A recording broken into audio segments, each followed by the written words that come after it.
Well, what I make of it is that he's a disgrace, and there's no way to slice that. Antonio Brown is back on Stephen A. Smith's radar again, and this time, the spotlight's burning hot.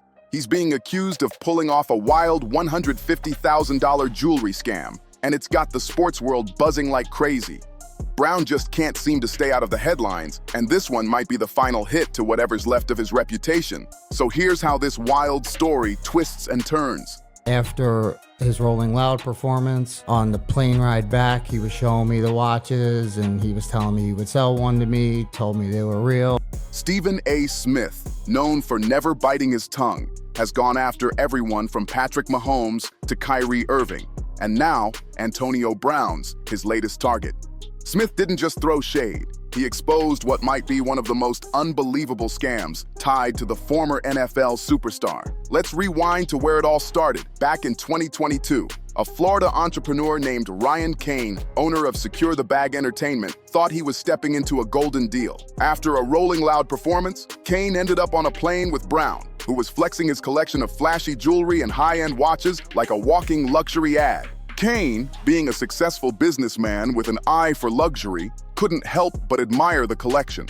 So I bought the watch, so we agreed to a price. He wanted a lot more for it, but we finally agreed to the $160. The next day I got home, I wired him the money the next morning. When Brown offered to sell him what he called a genuine Richard Mille RM011, Cain saw it as more than just a flashy accessory. It was an investment, a rare piece that would hold value and scream success every time he wore it. The very next day, Cain pulled up to Brown's house, where the former NFL star had his jewelry displayed like a full-on boutique. The vibe was cool and friendly, talks were flowing, not just about the watch, but even about dropping a music collab featuring Lil Wayne. Brown, ever the charmer, turned the conversation into a full-blown sales pitch.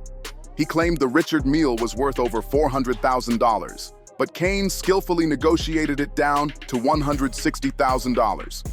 Still a big number, but believable for a watch of that status. And that's what made it all feel so real. The negotiation, the atmosphere, the casual talk, it all gave the illusion of trust. Because seriously, who would go through that much effort if they were peddling a fake? It all seemed too legit, until the truth started cracking open. Cain's trust in Antonio Brown didn't come out of nowhere. It actually made sense at first. I mean, this was a man who had earned over $80 million in his NFL career, played in Super Bowls, caught game-changing touchdowns, and lived a lifestyle most people could only dream about. The idea that someone with that kind of success and fame would risk it all over a fake watch? Unthinkable. But trust, as Cain would painfully learn, can turn into poison when it's handed to the wrong person. The wire transfer went through clean. No red flags, no hesitation. Cain now believed he owned a genuine Richard Mille RM011, worth over $400,000. For a brief moment, it felt like everything had lined up perfectly. He had secured a rare luxury piece that was not only beautiful, but also a sharp financial investment. It was the kind of watch you wear to a meeting, and everyone instantly knows you've made it. But Cain wasn't just flashy. He was smart. As any savvy investor would, he decided to get the watch appraised before locking in his insurance. That simple, responsible decision turned out to be the move that exposed the entire scam. When the jeweler finally delivered the appraisal report, it hit Cain like a knockout punch. The so-called $400,000 Richard Mille was actually worth just a few $100, a total fake. So I went to get insurance on it and for it to get appraised, and they told me that it was fraudulent. The kind of counterfeit piece you could pick up online or from a sketchy back alley dealer. That moment shattered Cain's trust and turned what he thought was an investment in art and craftsmanship into a brutal reminder that money can't always buy integrity. And here's where things got even wilder. Reports later revealed that Antonio Brown allegedly bought the same watches from a dealer in Dubai, paying as little as $200 to $500 per piece. That means he flipped a dirt-cheap counterfeit for $160,000, pocketing an insane 80,000% profit on a fake. The math alone is outrageous. This wasn't some misunderstanding or innocent mix-up. This was a carefully planned hustle, carried out with confidence, charm, and zero remorse. Brown didn't just sell Cain a fake watch. He sold him a fantasy, wrapped in celebrity status and smooth talk. The whole thing showed a disturbing level of calculation, like he'd turned deceit into an art form. Even professional scammers would have taken notes from this play. And as the story spread, it became clear that this wasn't just a loss for Ryan Cain. It was a massive hit to Antonio Brown's already crumbling credibility. When Cain finally confronted Antonio Brown about the fake watch, he wasn't angry, just looking for answers. He blocked me immediately. So he didn't respond at all, like No, acknowledge anything? Maybe there had been some misunderstanding, right? But instead of an explanation, Brown hit him with the coldest move possible. He blocked him. Instantly. No reply, no attempt to clear things up, just gone. That's not the reaction of someone who made a simple mistake. That's the move of someone who knows exactly what they did. That one act of blocking said it all.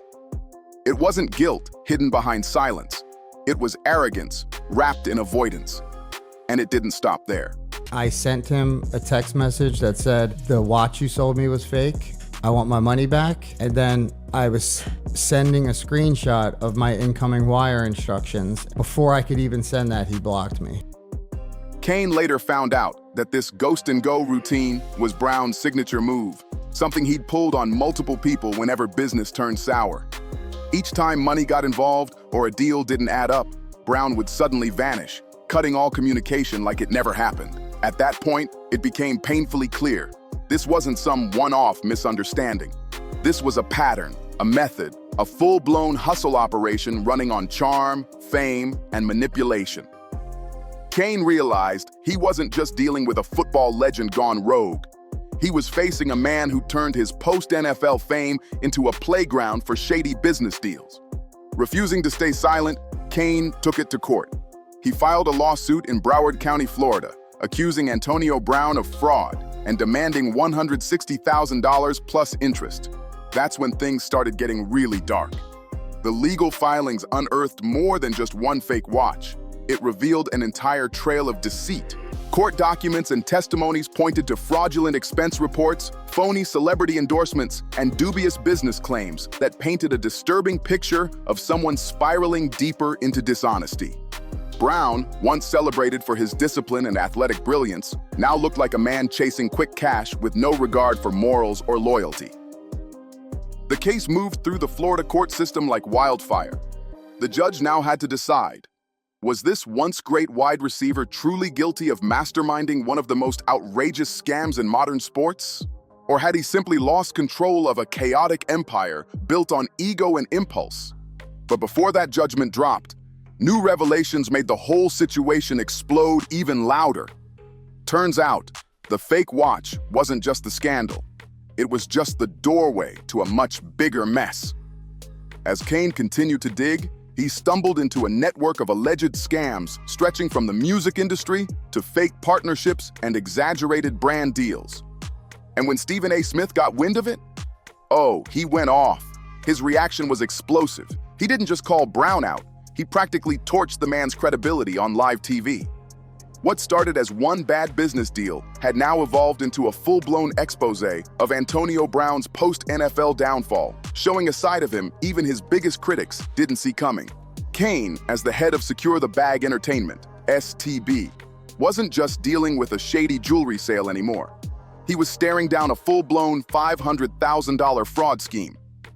This time, the lawsuit hit the courts in Sarasota County, Florida, accusing Antonio Brown of deliberately trying to manipulate the music industry through a toxic mix of name-dropping, fake collaborations, and fabricated business deals.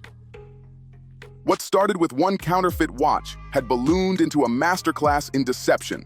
See, Cain's involvement with Brown ran deep, way deeper than that $160,000 Richard Mille disaster. He had already advanced Brown $150,000 to jumpstart his so-called music career, believing the ex-NFL star was genuinely transitioning into entertainment.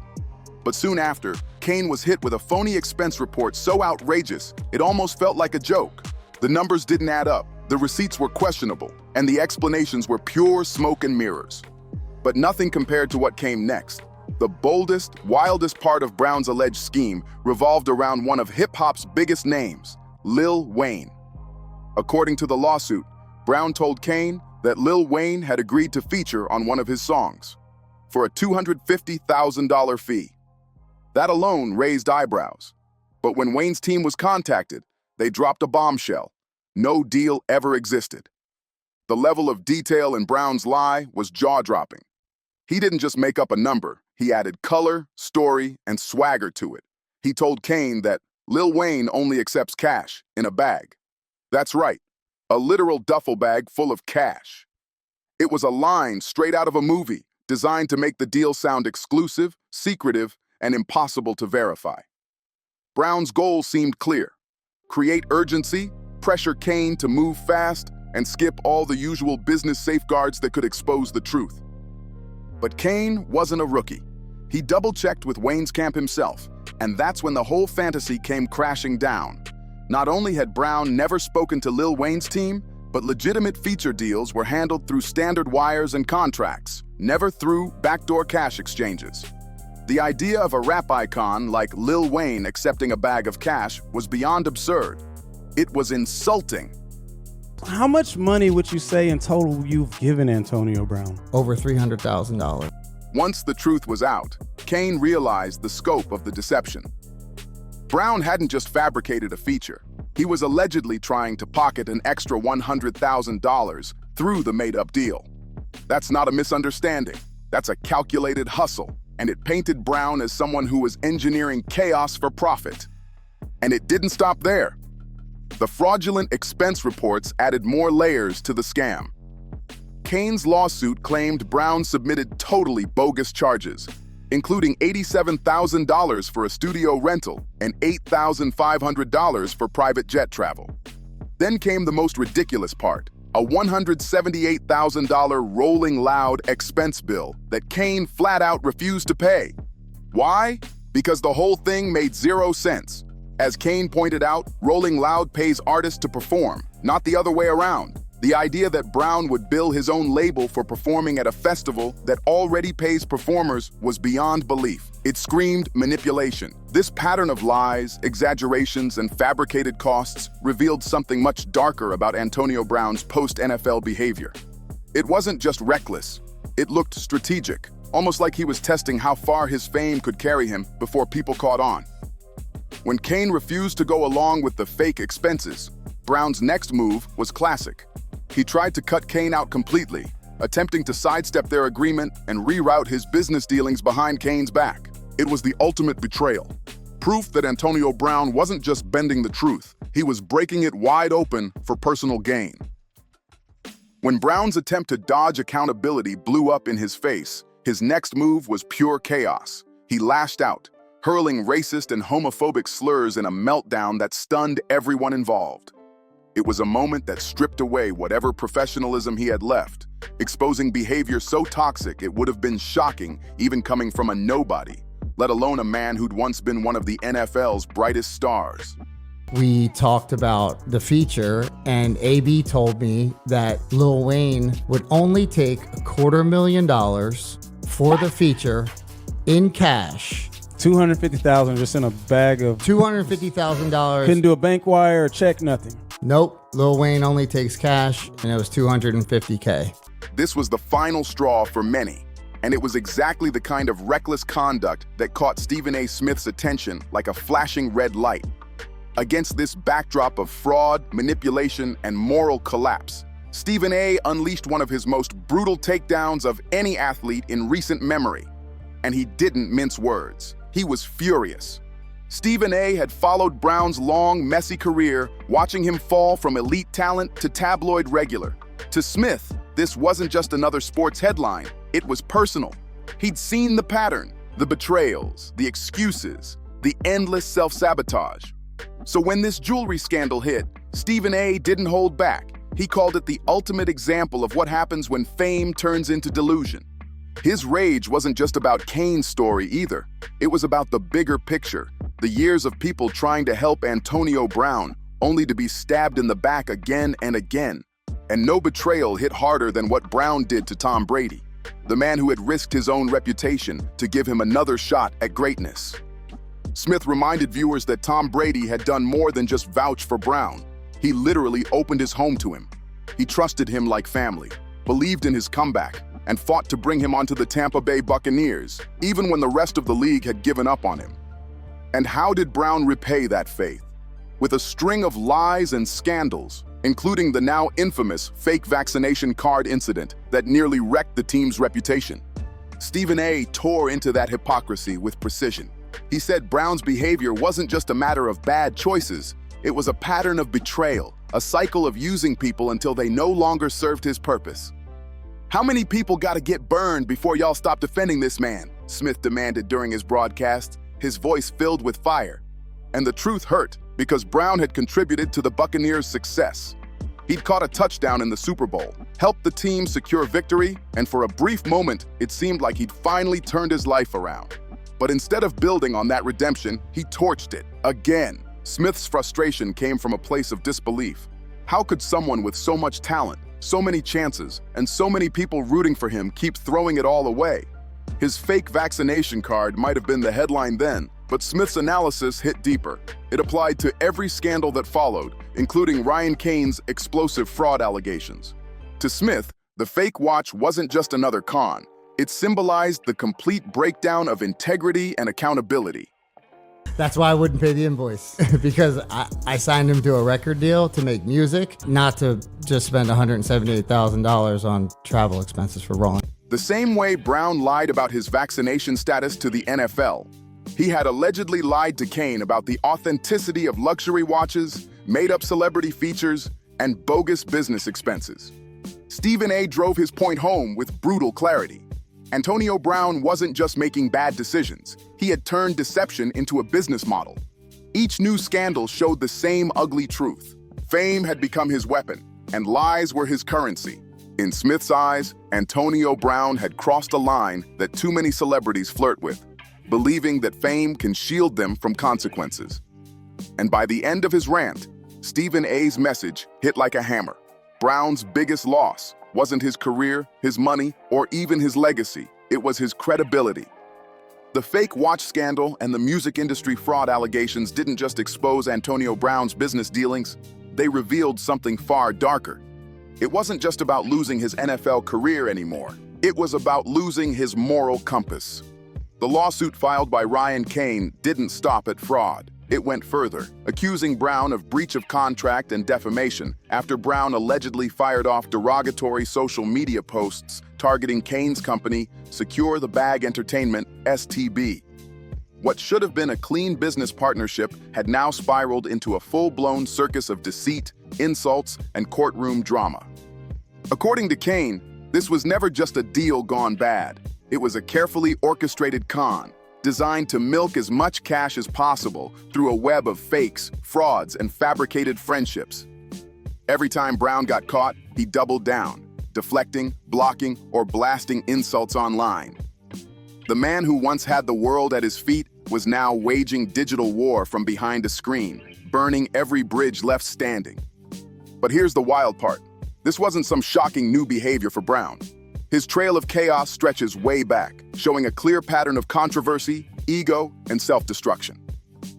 The truth is, Antonio Brown's downfall didn't start with Ryan Kane. It's been building for years.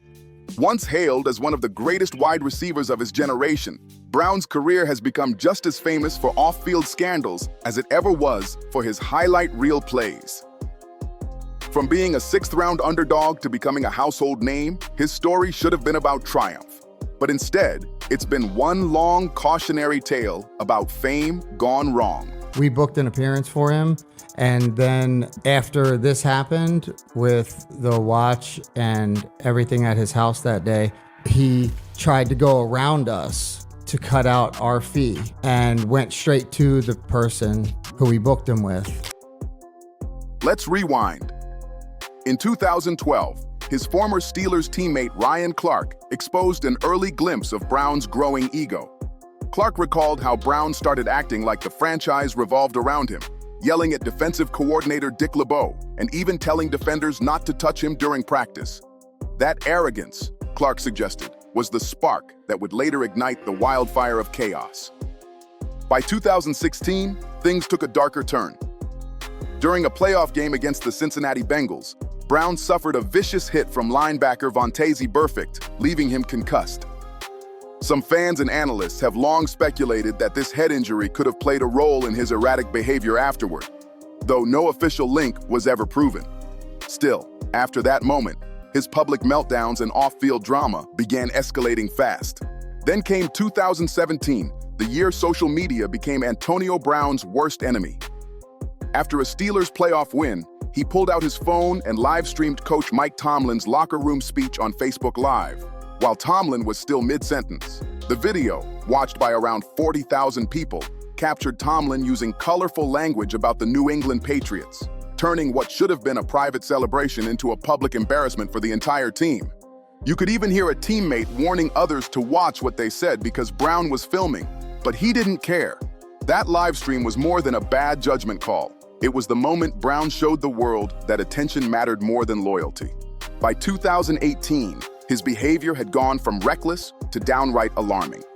In one shocking incident, he allegedly threw furniture from the 14th floor of his Miami condo, nearly hitting a 22-month-old child below. The family sued for damages, and the story instantly became national news. Around the same time, his relationship with Steelers quarterback Ben Roethlisberger hit rock bottom. Antonio Brown is a guy, I'm not going to disrespect Antonio Brown by bringing in one thing after another as it pertains to all the things that he got into, y'all. We just going to focus on this by saying this much. Knowing all the stuff that you went through, and that Tom Brady obviously vouched for you. Brown reportedly skipped practices, clashed with coaches, and sat out the final game of the season, effectively torching his relationship with the team that made him a star. The Steelers had finally had enough, and by 2019, Brown was traded to the Oakland Raiders in what was supposed to be a fresh start. But if Pittsburgh was a slow burn, Oakland was an explosion. His Raiders debut was pure spectacle. He arrived at training camp in a hot air balloon, cameras flashing, reporters swarming. It was theatrical, attention-grabbing, and vintage AB, but soon the drama took over again. Brown started feuding with the N.F.L. over its new helmet safety rules, claiming the new models didn't feel right. He even threatened to retire if he couldn't wear his old one. When the league refused to budge, Brown allegedly tried to paint over his old helmet to make it look like an approved model, a move so wild it felt like satire. His obsession with control and defiance had crossed into absurdity, and the league wasn't laughing. Each scandal piled onto the next, each decision digging the hole deeper. From fake watches and fraudulent expenses to live streaming locker rooms and throwing furniture, Antonio Brown's story stopped being about football long ago. It became a public lesson in how fame, ego, and poor judgment can destroy even the brightest careers. And as Ryan Cain's lawsuit tore open this latest chapter, one thing became painfully clear. Antonio Brown hadn't just lost his career, he'd lost himself. Things only spiraled further from there, because when it comes to Antonio Brown, chaos never seems to take a break. During his time with the Raiders, he managed to add another bizarre twist to his saga. While undergoing cryotherapy, Brown suffered severe frostbite on his feet after failing to wear proper protective footwear. And instead of keeping it private, he did what only Brown would, posted photos of his blistered, peeling feet on Instagram for the world to see. It was as if he couldn't help turning every disaster into a headline. But the frostbite fiasco was only the beginning of a meltdown that would cost him everything. His relationship with Raiders general manager Mike Mayock blew up fast. Reports claimed that Brown used racial slurs, threatened physical violence, and went off in a profanity-filled tirade that left teammates stunned. The team fined him $54,000 for skipping practices and meetings. So what did Brown do next? He posted the fine letter online for millions to see, calling out the organization like it was a personal feud.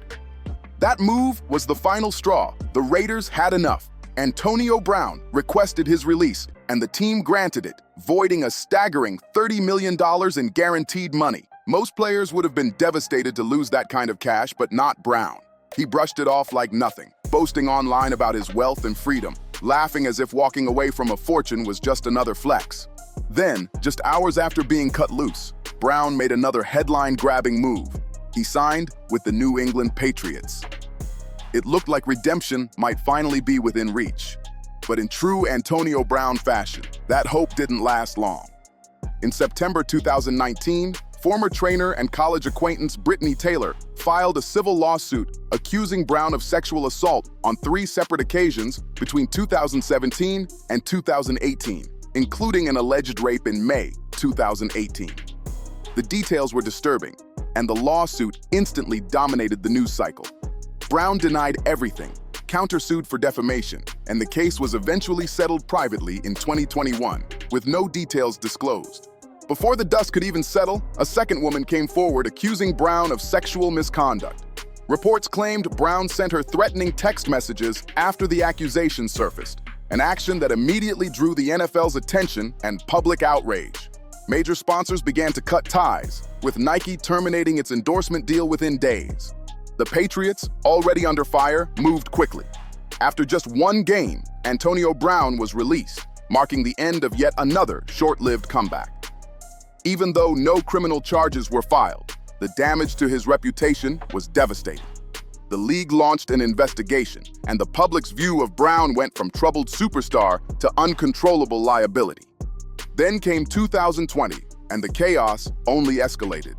Brown was charged with felony burglary and battery after allegedly attacking a moving truck driver outside his Florida home. He later pleaded no contest, receiving 2 years of probation, community service, and mandatory anger management. The NFL responded by suspending him for 8 games under its personal conduct policy, citing both the truck driver incident and his ongoing off-field behavior. But even that suspension didn't slow him down. He came on the We and Mommy podcast and said he's made over $100 million. Is it possible that he spent $100 million? Is Antonio Brown broke? In November 2020, Brown faced new accusations, this time for destroying a security camera and throwing a bicycle at a guard shack in his gated community. Though no charges were filed, it painted the same picture, a man who seemed permanently at war with the world around him. His personal life was just as turbulent. Videos surfaced showing Brown shouting at the mother of his children, with police often called to mediate heated disputes. On top of that, there were multiple allegations of unpaid debts, from luxury car rentals to personal chefs. Everyone seemed to have a story about getting shortchanged by AB. Still, in 2020, fate, or rather Tom Brady, gave him one last shot. At Brady's urging, the Tampa Bay Buccaneers took a gamble and signed Antonio Brown. Under Brady's wing, Brown briefly managed to keep a low profile, focusing on football and staying out of trouble. For a moment, it looked like the old Antonio Brown, the unstoppable wide receiver, was back. And incredibly, it worked. Brown played a crucial role in the Bucs' Super Bowl 55 victory, even catching a touchdown in the championship game. It was the kind of redemption arc Hollywood would love. But with Antonio Brown, peace never lasts long, because just as fast as he rebuilt his image, the cracks in his character started showing again, and the chaos was far from over. But just when people thought Antonio Brown had finally stabilized his career, boom, the chaos came roaring back in 2021. The NFL dropped another bomb on his record, suspending him for 3 games after discovering he had misrepresented his COVID-19 vaccination status. Yep, Brown had allegedly used a fake vaccination card, and once again, his credibility took a massive hit. The league called it a violation of health and safety protocols, and for many, it was yet another example of how Brown's ego kept sabotaging every chance he got. Then came the meltdown heard around the world. On January 2nd, 2022, during a game against the New York Jets, Brown's frustration exploded on live TV. In one of the most shocking scenes in NFL history, he ripped off his jersey, shoulder pads, and gloves, then tossed them into the stands while waving to the crowd as he jogged off the field shirtless. Cameras caught every second of it. The fans were gasping, teammates were confused, and the football world was speechless. That stunt instantly ended his career with the Tampa Bay Buccaneers. Coach Bruce Arians didn't waste a second. He told reporters after the game, "Antonio Brown is no longer a Buck." And just like that, one of the most talented wide receivers of his generation had officially played his last NFL down. Brown later tried to spin the story, claiming he'd been cut for refusing to play while injured, saying his ankle couldn't handle it. But given his long history of unpredictable behavior, few were buying it. To most people, it just looked like another chapter in a never-ending pattern of self-destruction and blame-shifting. And the drama didn't stop once he left the league. It only got worse. In 2022, Brown made headlines again when reports surfaced that he had allegedly exposed himself to a woman at a Dubai hotel pool. The shocking incident, caught on video, spread across social media like wildfire, sparking outrage and further tanking his already fragile public image. Then came 2023, when his Snapchat account was suspended after he posted explicit content, violating the platform's guidelines. Even after losing his NFL career and most of his endorsement deals, Brown seemed determined to stay in the spotlight, no matter how outrageous or inappropriate the headlines became. That same year, things got worse, legally.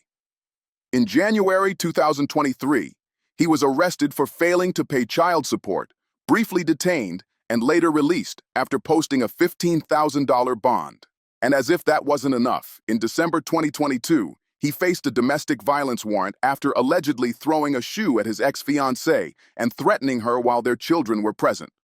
The situation painted an even darker picture of someone completely unraveling under his own choices. By 2024, Brown's chaos reached a new level.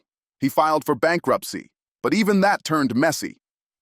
Court documents revealed major inconsistencies in his financial reporting, with a bankruptcy trustee accusing him of hiding assets and failing to disclose social media accounts and property transfers. It was the perfect storm: legal trouble, public scandals, and a mountain of unpaid debts closing in all at once. Antonio Brown's post-N.F.L. saga had become a masterclass in how fame without accountability can destroy a person's legacy. Every time people thought he'd finally hit rock bottom, he found a way to dig deeper.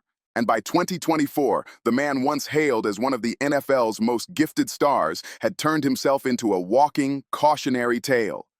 And just when it seemed like Antonio Brown's chaos couldn't possibly get any darker, May 2025 happened.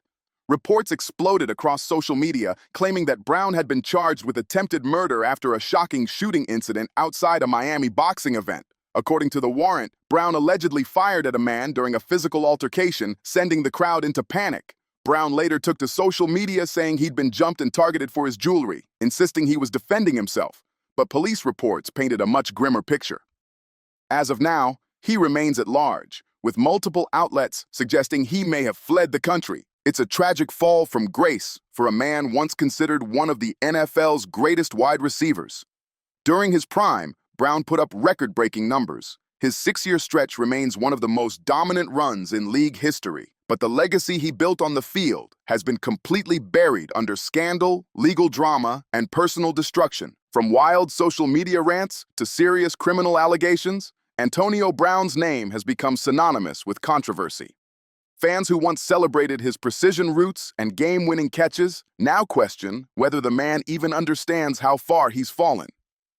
Some sports analysts have speculated that his spiral may trace back to that 2016 concussion, the brutal hit that many believe might have changed him forever, though no medical link has ever been proven. Even now, Brown talks like he's still destined for greatness. He's publicly claimed he expects to be inducted into the Pro Football Hall of Fame in 2027, his first year of eligibility. But experts say that dream's likely to be delayed, if it happens at all. Many are comparing his situation to Terrell Owens, who faced pushback for far smaller issues. The difference? Owens never faced a list of charges this long or this serious. Public sentiment online has been brutal. On X, users have flooded his posts with comments calling him everything from a wasted talent to a criminal hiding from his own shadow. Others question his mental health and financial stability, pointing out how someone who made tens of millions could end up tangled in bankruptcy and police reports. At this point, Antonio Brown's story has gone beyond sports. It's become a cautionary tale about fame, ego, and self-destruction. His scandals, ranging from locker room drama to bus allegations of assault, fraud, and now attempted murder, have turned him into a living warning about what happens when talent goes unchecked by discipline. He once had everything: the money, the spotlight, the respect. Now, all that's left is controversy, court dates, and a legacy in ruins. Whether he'll ever face justice or rebuild what's left of his name remains to be seen. But one thing's clear: Antonio Brown's downfall isn't just a headline, it's a tragedy written in real time. Thanks for watching. Don't forget to like, share, comment, and subscribe to America's Hidden Gold for more wild sports stories and real-life scandals. See you on the next one.